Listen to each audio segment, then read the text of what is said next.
भाई आज की कहानी बहुत ज़्यादा खतरनाक है, तो इसको एंड तक जरूर सुनना।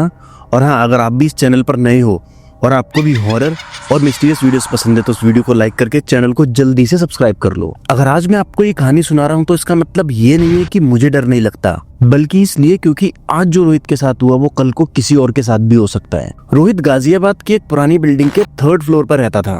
बिल्डिंग की लिफ्ट अक्सर खराब रहती थी और कॉरिडोर में बल्ब न होने की वजह से चारों तरफ सन्नाटा छाया रहता था। रोहित एक फूड डिलीवरी बॉय था और वो अक्सर कर नाइट ड्यूटी किया करता था, क्योंकि रात में तो ट्रैफिक कम मिलता था और पैसे ज्यादा मिलते थे। उस रात भी रोहित अपने घर से नॉर्मल तरीके से ही निकला था फूड डिलीवरी करने के लिए, पर शायद रात को कुछ और ही मंजूर था। रात के लगभग 2:17 का टाइम था और रोहित अपने बेड पर लेट करके अपना मोबाइल चला रहा था। उसके ठीक बराबर में उसका हेलमेट रखा था और बाइक की चाबी रखी हुई थी कि तभी उसके मोबाइल पे एक नोटिफिकेशन आता है। वो नोटिफिकेशन को इग्नोर करके अपनी रील्स को स्क्रॉल करने लगता है।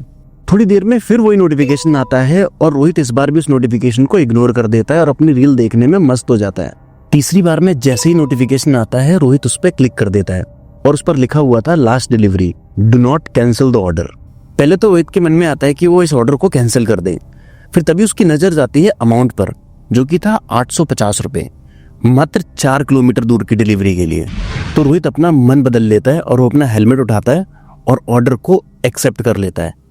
और इस ऑर्डर को एक्सेप्ट करना ही रोहित की सबसे बड़ी गलती थी। रोहित अपने मोबाइल की टॉर्च जला करके बिल्डिंग की सीढ़ियों से नीचे उतर रहा था और वो जैसे ही ग्राउंड फ्लोर पर पहुंचता है कि तभी उसके आगे से काली बिल्ली उसका रास्ता काट जाती है। पर रोहित इन सब चीजों में बिलीव नहीं करता था। वो जाकर के अपनी बाइक को स्टार्ट करता है और धीरे धीरे मस्ती में रेस्टोरेंट की तरफ बढ़ जाता है। लगभग 10-12 मिनट के बाद वो रेस्टोरेंट पर पहुंचता है। 5-7 मिनट में उसका ऑर्डर जो है वो पैक हो जाता है और वो ऑर्डर को अपने बैग में डालकर लोकेशन की तरफ निकल पड़ता है। रोड बिल्कुल सुनसान था और ठंडी हवाएं रोहित के कानों के पास से होकर गुजर रही थी, मानो यूं कह रही हो कि कुछ तो गड़बड़ है। पर रोहित बिना कुछ सोचे समझे लोकेशन की तरफ बढ़ता चला जा रहा था। लगभग 15 मिनट के बाद उसके मोबाइल एप्लीकेशन पर एक नोटिफिकेशन आता है, your location is on the right. वो चारों तरफ देखता है पर उसको वहां पर कोई दिखाई नहीं देता, सिर्फ एक पुरानी बिल्डिंग के।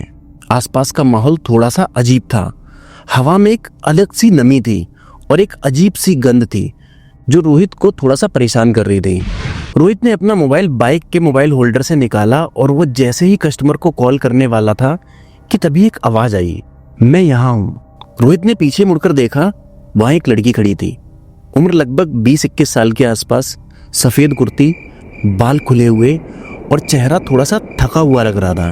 और गौर करने वाली बात यह है कि वो लड़की रोहित की तरफ नहीं देख रही थी, बल्कि वो साइड में देख रही थी। रोहित ने पूछा कि क्या ये ऑर्डर आपका है, तो उसने सर हिला करके जवाब दिया, हाँ ये ऑर्डर मेरा है।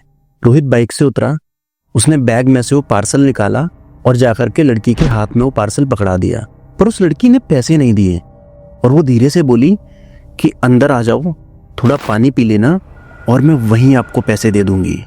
रोहित थोड़ा सा घबरा गया क्योंकि चारों तरफ सन्नाटा पसरा हुआ था और बिल्डिंग में भी लाइट नहीं थी।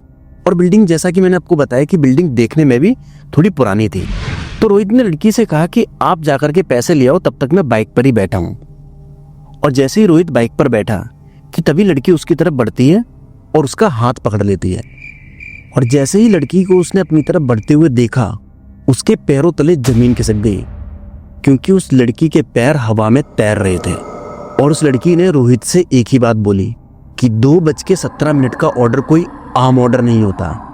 इतना सुनते के साथ ही रोहित ने देखा कि पीछे की बिल्डिंग की हर एक खिड़की की लाइट एक एक करके चालू होने लगी और हर एक खिड़की पर वही लड़की खड़ी थी जो यहाँ पर रोहित की बाइक के पास ऑर्डर लेने के लिए खड़ी थी। रोहित इतना ज्यादा घबरा गया कि वो वहीं बेहोश हो गया। अगली सुबह रोहित की आंख खुली। वो अपने फ्लैट में अपने ही बेड पर था। उसने राहत की सांस ली।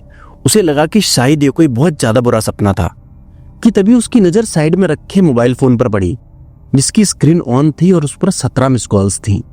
रोहित अपना फोन उठाने ही वाला था कि तभी फ्लैट का दरवाजा खुलता है और बाहर से 2 पुलिस ऑफिसर अंदर आते हैं। रोहित उन दोनों पुलिस वालों को देख करके घबरा जाता है और घबरा के खड़ा हो जाता है और पूछता है कि सर आप लोग यहाँ। उनमें से एक पुलिस वाला रोहित को लगातार घूरे जा रहा था और इधर रोहित को कुछ समझ ही नहीं आ रहा था। लगभग 8 से 10 सेकंड घूरने के बाद वो पुलिस वाला अपने साथ वाले ऑफिसर से कहता है, अगर ये फ्लैट अंदर से बंद था तो ये मर्डर हो ही नहीं सकता। क्योंकि रूम में कोई विंडो भी नहीं है।